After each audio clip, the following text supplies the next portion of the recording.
ಪ್ರಿಯ ಕೇಳುಗರೆ ನಮಸ್ಕಾರ. ನಾನು ರಂಗನಾಥ್. ಕತಾರ್ದಿಂದ ಬಂದ ಹಣ ಇದು ಇತ್ತೀಚೆಗಷ್ಟೇ ಅಂದ್ರೆ ಆಗಸ್ಟ್ 4ನೇ ತಾರೀಕಿಗೆ ನಮ್ಮ ಹೃದಯ ಕಲಕುವಂತಹ ಒಂದು ಸಂಗತಿಯೊಂದು ಜರುಗಿತ್ತು. ಮಾಧ್ಯಮಗಳ ಮೂಲಕ ನಾವು ಅದನ್ನು ನೋಡಿದ್ದೇವೆ, ಕೇಳಿದ್ದೇವೆ. ಒಬ್ಬ ತಂದೆಯ ಸಾವು. ಸತ್ತಿದ್ದು ಮನೆಯಲ್ಲ, ಅನಾಥಾಶ್ರಮದಲ್ಲಿ. ಆತನಿಗೆ 3 ಜನ ಹೆಣ್ಣು ಮಕ್ಕಳು. ಅದರಲ್ಲಿ ಒಬ್ಬರು ವಿದೇಶಗಳಲ್ಲಿದ್ದಾರೆ, ಇನ್ನು ಉಳಿದ ಇಬ್ಬರು ಬೇರೆ ಬೇರೆ ರಾಜ್ಯಗಳಲ್ಲಿದ್ದಾರೆ.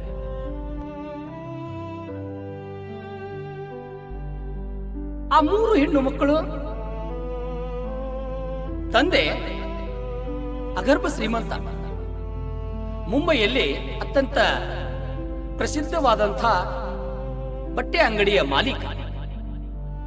3 ಹೆಣ್ಣು ಮಕ್ಕಳನ್ನ ಸಾಕಿ ಸಲುಹಿ ತುಂಬಾ ವಿಜೃಂಭಣೆಯಿಂದ ಮದುವೆ ಮಾಡಿಕೊಟ್ಟು, ಆದರೆ ಇತ್ತೀಚಿನ 1.5 ವರ್ಷಗಳ ಹಿಂದೆ ತಾವಿಬ್ಬರು ಗಂಡ ಹೆಂಡತಿ ಅಂದ್ರೆ ಆ 3 ಮಕ್ಕಳ ತಂದೆ ತಾಯಿ ಇಬ್ಬರು ಸೇರಿ ಅನಾಥಾಶ್ರಮಕ್ಕೆ ಪ್ರವೇಶ ಪಡೆದುಕೊಂಡಿದ್ದರು. ಹಾಗಂತ ಇಲ್ಲಿ ನಾವು ಏನೇನು ಕಲ್ಪನೆಗಳು ಮಾಡೋದು ಬೇಡ. ಅಂದ್ರೆ ಆ 3 ಹೆಣ್ಣು ಮಕ್ಕಳು ತಂದೆ ತಾಯಿಯನ್ನು ನೋಡ್ಲಿಲ್ವೋ ಅಥವಾ ಕೋರ್ಟು ಕಚೇರಿ ಏನಾದ್ರು ಅಲೆದಾಡಿದ್ರು, ಅದೆಲ್ಲ ನನಗೆ ಬೇಡವಾದ ಸಂಗತಿ. ಆದ್ರೆ ಈ 3 ಮಕ್ಕಳು ಒಳ್ಳೆ ವಿದ್ಯಾಭ್ಯಾಸವನ್ನು ಪಡೆದುಕೊಂಡು ತಂದೆ ತಾಯಿ ಅನಾಥಾಶ್ರಮಕ್ಕೆ ಹೋಗುವಂತ ಸ್ಥಿತಿ ಯಾಕೆ ಬಂತು? ನಾವೆಲ್ಲ ಮಾತನಾಡ್ತಾ ಇರ್ತೀವಿ, ಕಾಲ ಕೆಟ್ಟು ಹೋಗಿದೆ ಅಂತ. ಕಾಲ ಕೆಟ್ಟಿಲ್ಲ, ವಾಸ್ತವವಾಗಿ ನಮ್ಮ ಬುದ್ಧಿ ಕೆಡ್ತಾ ಇದೆ, ಕೆಟ್ಟಿದೆ ಕೂಡ. ನಾನು ಪಾಲಕರ ಈ ಮೀಟಿಂಗ್ಗಳಲ್ಲಿ ಹೋದಾಗ ಹೇಳ್ತಿರ್ತೇನೆ, ಪಾಲಕರಿಗೆ ಸತ್ಕಾರ ಕೊಡುವಂತ ಶಾಲೆಗಿಂತ ಮಕ್ಕಳಿಗೆ ಸಂಸ್ಕಾರ ಕೊಡುವಂತ ಶಾಲೆಗೆ ಕಳುಹಿಸಿಕೊಡ್ರಿ ಅಂತ ಹೇಳಿ. ಮತ್ತು ಶಾಲಾ ಮಾಲೀಕರಿಗೂ ಅಥವಾ ಆ ಶಾಲೆಯ ಅಧ್ಯಕ್ಷರು, ಪ್ರಾಂಶುಪಾಲರು, ಶಾಲಾ ಶಿಕ್ಷಕರಿಗೂ ಕೂಡ ನನ್ನದೊಂದು ಇದೇ ವಿನಂತಿ. ನೀವು ಮಾರ್ಕ್ಸ್ ಬರಲು ಎಷ್ಟು ಅಭ್ಯಾಸ ಮಾಡಿಸ್ತಿರೋ ಗೊತ್ತಿಲ್ಲ ನನಗೆ, ಆದರೆ ಅದಕ್ಕಿಂತಲೂ ಒಂದು ಹೆಚ್ಚಾಗಿ ಒಂದು ಹೆಜ್ಜೆ ಮುಂದೆ ಇಟ್ಟು ಅವರಿಗೆ ಸಂಸ್ಕಾರ ಕೊಡುವಂತ ಪಾಠವನ್ನು ಮಾಡಿ. ಇಲ್ದಿದ್ರೆ ಈ ಮನುಷ್ಯನಿಗಾದಂತ ಗತಿಯೇ ಆಗುತ್ತದೆ. ಆತನ ಹೆಸರು ಶಿವಚರಣ್ ರಾಮರತನ್ ಗುಪ್ತಾ ಅಂತ, ಬಟ್ಟೆ ವ್ಯಾಪಾರಿ. ಒಬ್ಬಳು ಮಗಳು ನೇಪಾಳದಲ್ಲಿ ವಾಸವಾಗಿದ್ದಾಳೆ, ಆಕೆ ಅನಿತಾ ಅಂತ. 2ನೇವಳು ಆಜಂಗಢದಲ್ಲಿದ್ದಾಳೆ, ಆಕೆ ನಿಶಾ ಅಂತ. 3ನೇವಳು ಮುಂಬೈಯಲ್ಲಿದ್ದಾಳೆ. ಆದ್ರೆ ಈ ಶಿವಚರಣ್ ಗುಪ್ತಾ ಶ್ರೀಮಂತ ವ್ಯಕ್ತಿ ಇತ್ತೀಚೆಗಷ್ಟೇ ಅನಾಥಾಶ್ರಮಕ್ಕೆ ಸೇರ್ಕೊಳ್ತಾರೆ, ಅದು ಸೋನಿಪತ್ತದ ಅನಾಥಾಶ್ರಮಕ್ಕೆ. ಸೇರಿದ ಕೆಲವೇ ತಿಂಗಳುಗಳಲ್ಲಿ ಆತನ ಪತ್ನಿ ಸಾವಿಗೀಡಾಗ್ತಾಳೆ. ಅಂದ್ರೆ ಈ 3 ಹೆಣ್ಣು ಮಕ್ಕಳ ತಾಯಿ ನಿಧನರಾಗಿದ್ದ ಮೇಲೂ ಕೂಡ ಈ 3 ಮಕ್ಕಳು ಆ ತಾಯಿಯ ಶವ ಸಂಸ್ಕಾರಕ್ಕೆ ಬಂದಿರುವುದಿಲ್ಲ. ಬರೀ ಇಷ್ಟಕ್ಕೆ ನಾನು ಈ ಕಥೆ ಹೇಳಿ ಮುಗಿಸೋಕೆ ಸಾಧ್ಯ ಇಲ್ಲ. ಈ ಶಿವಚರಣ ರಾಮರತನ್ ಗುಪ್ತಾ ಕೂಡ ಆಗಸ್ಟ್ 4ನೇ ತಾರೀಕಿಗೆ ನಿಧನರಾಗ್ತಾರೆ. ವಯೋಸಹಜ ಕಾಯಿಲೆ. ಆದ್ರೆ ಪ್ರಾಣ ಬಿಡುವಕ್ಕಿಂತ ಮುಂಚೆ ಹಲವು ಬಾರಿ ದಿನದ ಪ್ರತಿ ಕ್ಷಣವು ಬಾಗಿಲ ಕಡೆ ನೋಡ್ತಾನೆ ಇರ್ತಾರೆ.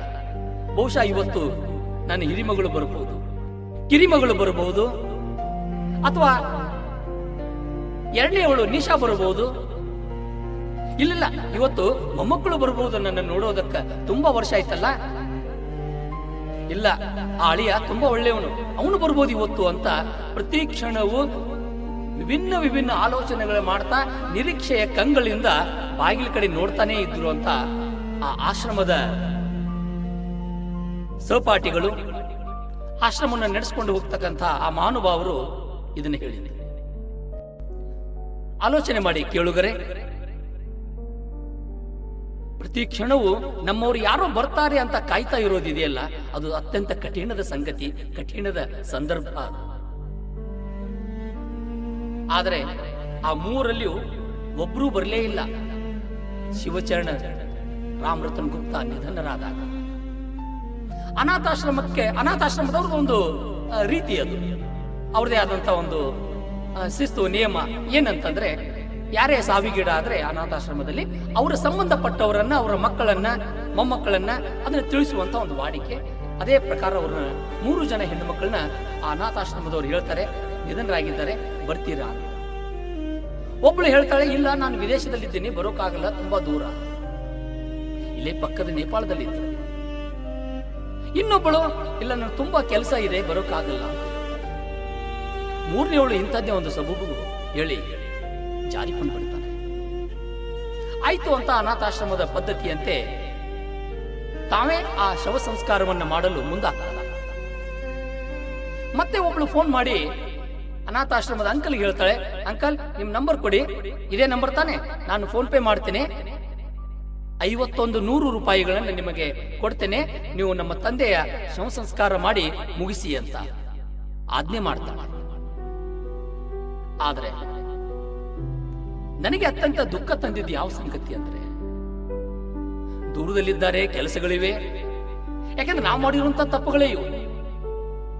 ಮಕ್ಕಳನ್ನ ಅತಿ ದೂರ ಕೊಟ್ಟು ಕುಂತ್ಕೊಂಡ್ ಬಿಡ್ತೀವಿ ಊರಲ್ಲಿ, ಮನೆ ಅಥವಾ ಊರು, ನಮ್ಮ ಸಂಬಂಧಿಕರು, ಇದು ನಮ್ಮ ತಾತಂದು ಮುತ್ತಂದು ಅಂತ ಹೇಳ್ತಾ ನಾವು ಅವ್ರ ಹತ್ರ ಹೋಗೋದು ಇಲ್ಲ, ಅಥವಾ ಅವ್ರು ನಮ್ಮನ್ನ ಕರೆಯೋದು ಇಲ್ಲ, ಅಥವಾ ಇಟ್ಕೊಳ್ಳೋಕೆ ಅವ್ರಿಗೂ ಮನಸ್ಸಿರೋದಿಲ್ಲ. ಎಲ್ಲೋ ಒಂದ್ ಕಡೆ ಈ ಬದುಕಿನ ಜಂಜಾಟ, ರಭಸ, ಇದರಲ್ಲಿ ತಂದೆ ತಾಯಿಯನ್ನು ನೋಡೋಕ್ಕೂ ಸಹಿತ ಅಸಾಧ್ಯ ಅನ್ನುವಂತ ಸ್ಥಿತಿ ಇವತ್ತು ನಿರ್ಮಾಣವಾಗಿದೆ. ಇದು ಕಲಿಯುಗ ಅಲ್ಲದೆ, ಕಲಿಯುಗದ ನೇಮನೇ ಇದು.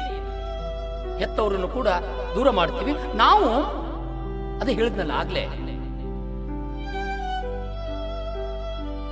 ನಮ್ಮನ್ನು ಸತ್ಕಾರ ಮಾಡುವ ಶಾಲೆಗಳಿಗೆ ಬೇಡ ನಮಗೆ, ಅಂತ ಶಿಕ್ಷಣ ಬೇಡ ನಮಗೆ. ನಮ್ಗೆ ಬೇಕಾಗಿರೋದು ನಮ್ಮ ಮಕ್ಕಳನ್ನ ಸಂಸ್ಕಾರ ಕೊಡುವಂತ ಶಾಲೆಗಳನ್ನ ಅಥವಾ ಆ ಶಿಕ್ಷಣವನ್ನು ನಾವು ಕೊಡಬೇಕಾಗಿದೆ, ಅಲ್ಲಿ ಕಳಿಸಬೇಕಾಗಿದೆ.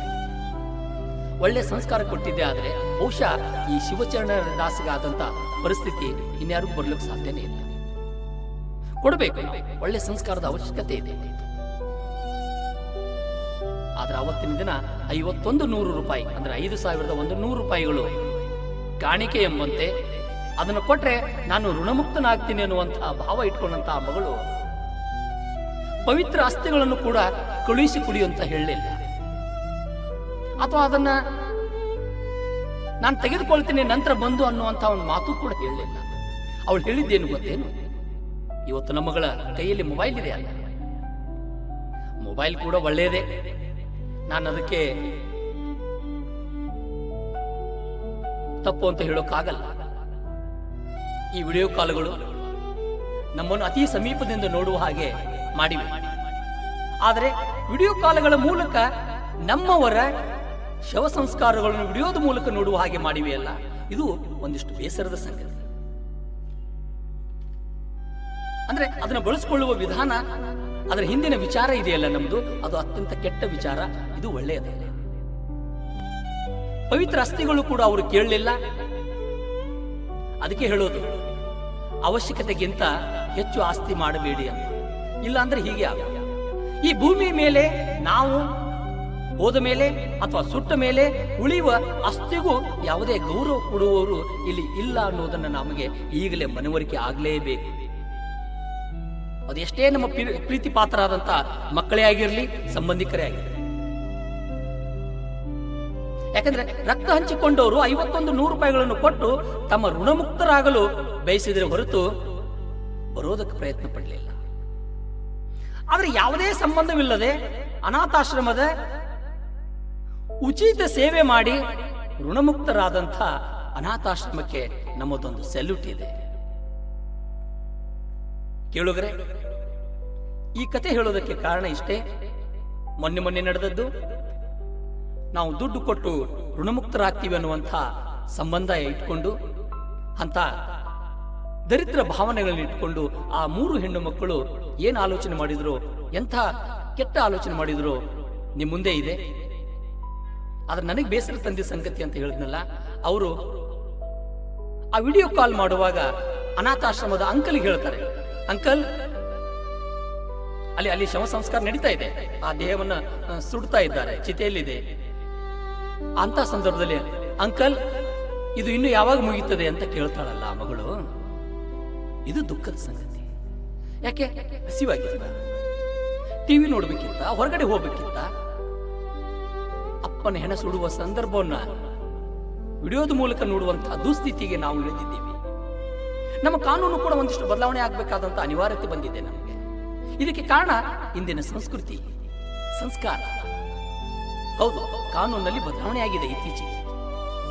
ನಾವು ಮಕ್ಕಳಿಗೆ ಆಸ್ತಿ ಕೊಡ್ತೀವಲ್ಲ, ಕೊಟ್ಟ ಮೇಲೆ ಅವರು ನಮಗೆ ಸರಿಯಾದ ನಿರ್ವಹಣೆ ಮಾಡದೇ ಇದ್ರೆ ಆ ಆಸ್ತಿಯನ್ನು ನಾವು ಮಕ್ಕಳಿಂದ ವಾಪಸ್ ತೆಗೆದುಕೊಳ್ಳಬಹುದು. ಅಂಥದ್ದೊಂದು ಕಾನೂನು ಜಾರಿಗೆ ಬಂದಿದೆ. ಅಂದ್ರೆ ಯಾವ ಮಟ್ಟಿಗೆ ಬಂದಿದ್ದೀವಿ ನಾವು? ಅಂದ್ರೆ ಮಗನಾದವನು ಅಥವಾ ಮಕ್ಕಳಾದವರು ಬರೆದು ಕೊಡಬೇಕು, ನಮ್ಮ ತಂದೆ ತಾಯಿಯನ್ನು ನಾವು ಸರಿಯಾಗಿ ನೋಡಿಕೊಳ್ಳುತ್ತೇವೆ ಅಂತ. ಇದೆಂತ ವಿಚಿತ್ರ! ಯಾವ ದೇಶದಲ್ಲಿ ನಾವು ಇದ್ದೇವೆ? ಯಾವ ದೇಶದಲ್ಲಿ ಮಾತಾಪಿತಾ ದೇವೋಭವ ಅಂದಿದ್ದೇವೋ ಅಂಥ ದೇಶದಲ್ಲಿ ಇಂಥದ್ದೊಂದು ಘಟನೆ ನಡೆದೋಯ್ತು.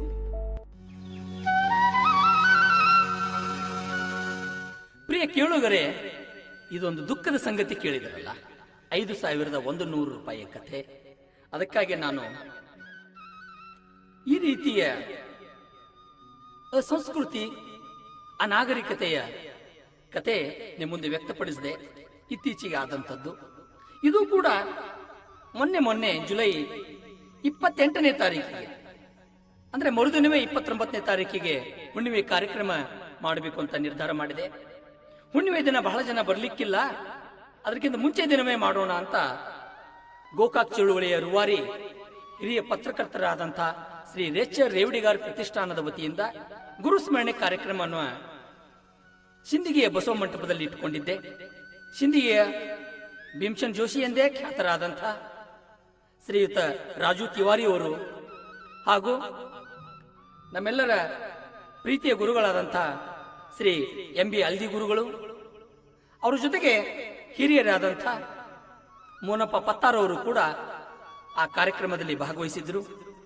ಅವರಿಂದನೇ ಒಂದು ಸಂಗೀತ ಸಂಜೆ, ಭಕ್ತಿ ಸಂಜೆ ಅಂತ ಒಂದು ಕಾರ್ಯಕ್ರಮವನ್ನ ಮಾಡಿದ್ದೆ. ಅವತ್ತಿನ ದಿನ ನಮ್ಮೆಲ್ಲರ ಆರಾಧ್ಯ ದೈವ ಶ್ರೀ HT ಕುಲಕರ್ಣಿ ಸರ್ ಕೂಡ ಬಂದಿದ್ರು. ಈ ಭೀಮಸೇನ್ ಜೋಶಿಯ ಹಾಡು ಕೇಳಿ, ಅಂದ್ರೆ ರಾಜು ತಿವಾರಿ ಅವರ ಹಾಡು ಕೇಳಿ, ನಮ್ಮ ಆರಕ್ಷಕರಾಗಿರುವಂತಹ ಆತ್ಮೀಯರಾದಂಥ ಮೌಲಾಲಿ ಅವರು ಆ ಕಾರ್ಯಕ್ರಮಕ್ಕೆ ಹಾಜರಿದ್ರು. ಅವರು ಕಾರ್ಯಕ್ರಮ ನಡೆಯುವಾಗ ಲೈವ್ ಅನ್ನ ತೋರಿಸ್ತಾ ಇದ್ರು. ಆ ಲೈವ್ ಕಾರ್ಯಕ್ರಮ ಯಾರ್ಯಾರು ನೋಡ್ತಾ ಇದ್ರಲ್ಲ, ಅದೇ ಆಗ್ಲೇ ಹೇಳಿದ್ನಲ್ಲ, ವಿಡಿಯೋ ಕಾಲು ಅಥವಾ ಲೈವ್ ಕಾರ್ಯಕ್ರಮ ಅಥವಾ ಮೊಬೈಲ್ ಅನ್ನುವಂಥದ್ದು ಈ ಸಣ್ಣ ವಸ್ತು ಯಾವ ರೀತಿ ಕೆಲಸ ಮಾಡ್ತದೆ ಅಂತಂದ್ರೆ, ತುಂಬಾ ದೂರದ ಇರೋರು ನಮ್ಮವರು ಈ ಕಾರ್ಯಕ್ರಮವನ್ನು ವೀಕ್ಷಿಸ್ತಾ ಇದ್ರು. ವೀಕ್ಷಣೆ ಮಾಡುವಂತಹ ವ್ಯಕ್ತಿ ಸಿಂದಗಿ ತಾಲೂಕಿನ ಮಾಡಬಾಳ ಗ್ರಾಮದ ಅನಿಲ್ ಭಾಸ್ಗಿ ಅನ್ನೋರು. ಕಾರ್ಯಕ್ರಮ ನೋಡ್ತಾನೆ ಇದು ನಾ ಕೇಳಿದ ಸಂಗೀತಗಾರರು ರಾಜು ತಿವಾರಿ ಅವರ ಶಿಷ್ಯ, ನಾನು ಕೂಡ ಸಂಗೀತ ಕಾರ್ಯಕ್ರಮ ಸಿಂದಗಿಯಲ್ಲಿ ನಡೀತಾ ಇದೆ ಅನ್ನೋ ಆ ದೃಶ್ಯವನ್ನು ನೋಡಿ ತುಂಬಾ ಖುಷಿಯಿಂದ ಆಗಿಂದಾಗಲೇ ದೂರದ ಕತಾರ್ನಿಂದ 5,000 ರೂಪಾಯಿ ದುಡ್ಡುಗಳನ್ನ ಮೌಲಾಲಿ ಅವರ ಮೊಬೈಲಿಗೆ ಕಳುಹಿಸಿಕೊಡ್ತಾರೆ. ಅವ್ರ ಜೊತೆ ಮಾತನಾಡ್ತಾರೆ. ಸರ್, ಕಾರ್ಯಕ್ರಮ ನಡೀತಾ ಇದೆ ಅಂದಾಗ, ಇಲ್ಲ, ನನ್ನಿಂದ 5,000 ರೂಪಾಯಿ ಇದು ರಾಜು ತಿವಾರಿ ಅವರಿಗೆ ಕಾಣಿಕೆಯಾಗಿ ಕೊಡ್ರಿ, ನಾನು ಸಿಂದಗಿಯವನೇ ಅಂತ ತಿಳ್ಕೊಂಡು, ನಾನು ಮಾಡಬಾಳ ಗ್ರಾಮದವನೇ ಅಂತ ತಿಳ್ಕೊಂಡು ಮಾತನಾಡಿ ಅವತ್ತಿನ ದಿನ 5,000 ರೂಪಾಯಿ ಕಾಣಿಕೆಯನ್ನ ಕೊಡ್ತಾರೆ ಅನಿಲ್ ಭಾಸ್ಗಿ ಅವರು. ಅವರು ದೂರದ ಕತಾರ್ನಲ್ಲಿ ಇದ್ದುಕೊಂಡು ಅಲ್ಲೇ ಒಂದು ಕನ್ನಡ ಸಂಘವನ್ನು ಕಟ್ಟಿಕೊಂಡು ತಮ್ಮ ಉದ್ಯಮದ ಜೊತೆಗೆ ಕನ್ನಡದ ಅವರ ಪ್ರೇಮ ವ್ಯಕ್ತಪಡಿಸಿದ ರೀತಿ ಇದೆ. ಕೇಳುಗರೆ, ಅಲ್ಲಿ ಕೊಟ್ಟಂತ 5,000 ರೂಪಾಯಿ ತನ್ನ ಅಪ್ಪನ ಶವಕ್ಕೆ ಖರ್ಚು ಮಾಡಿ ಅಂತ ಕೊಟ್ಟಿರುವಂಥದ್ದು.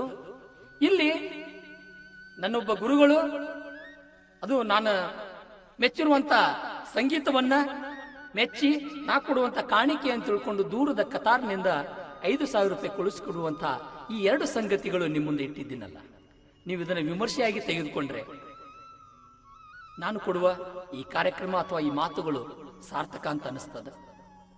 ಯಾಕಂದ್ರೆ ವಿಮರ್ಶೆ ಬಹಳ ಅವಶ್ಯಕತೆ ಅದು ಇವತ್ತಿನ ದಿನಮಾನಗಳಲ್ಲಿ. ಆ ಗುಪ್ತಾ ಅವರ ಕಥೆ ಮತ್ತು ಇಲ್ಲಿ ಒಂದು ಕಲೆಯನ್ನು ಮೆಚ್ಚಿ ಕಾಣಿಕೆ ಕೊಟ್ಟಂತ ಈ ಕಥೆ, ಇವೆರಡೂ ನಿಮ್ಮ ಮುಂದಿವೆ. ಇದರಲ್ಲಿ ಎರಡನ್ನೂ ನಾವು ಸ್ವೀಕರಿಸಿಕೊಳ್ಬೇಕು, ವಿಮರ್ಶೆ ಮಾಡಿಕೊಳ್ಬೇಕು. ಇದು ಚಿಂತೆ ಆಗದೆ ಚಿಂತನೆ ಆಗಬೇಕು. ಅಂದಾಗ ಮಾತ್ರ ನಾವು ಮುಂದಿನ ಪೀಳಿಗೆ ಕೊಡ್ತಕ್ಕಂಥ ಒಂದು ಕಾಣಿಕೆ ಅಂತ ಅಂದ್ಕೊಂಡು ಅವರಿಗೆ ಕೇಳಿಸ್ರಿ. ನಮ್ಮ ತಂದೆ ತಾಯಿಯನ್ನ ನಾವು ಅತ್ಯಂತ ಜೋಪಾನದಿಂದ ನೋಡುವಂಥ ಕೆಲಸ ಆಗಬೇಕು. ಎಲ್ಲೋ ಒಂದು ಕಡೆ ನಮ್ಮ ಬದುಕಿನ ಜಂಜಾಟದೊಳಗ ಒಂದು ಕ್ಷಣವೂ ಮರೆಯದೆ, ಅಥವಾ ನಮ್ಮವರು ಅಂತ ದೂರದಲ್ಲಿರೋರನ್ನ ಒಂದೆರಡು ನಿಮಿಷ ಮಾತನಾಡೋದಲ್ಲ, ಒಂದು 15-20 ನಿಮಿಷ ಮಾತನಾಡ್ರಿ, ತಪ್ಪೇನಿಲ್ಲ. ಅವರಿಗೆ ಖುಷಿ ಕೊಡ್ತದೆ. ನಮ್ಮಗಳ ನೆನಪು ಅವರಿಗೆ ಬರ್ತಾನೆ ಇರ್ತದೆ ಅನ್ನುವಂಥ ಸಂಗತಿ ಈ ಕಥೆಗಳಲ್ಲಿ ನಾವು ನೋಡಿದ್ದೀವಿ. ನಿಮಗೆಲ್ಲರಿಗೂ ಇದು ತುಂಬ ಇಷ್ಟ ಆಗಿದೆ ಅಂತ ನಾನು ಅಂದ್ಕೊಂಡು ಮತ್ತೊಂದು ಕತೆಗೆ ನಾನು ಅಣಿಯಾಗುತ್ತೇನೆ. ನಮಸ್ಕಾರ.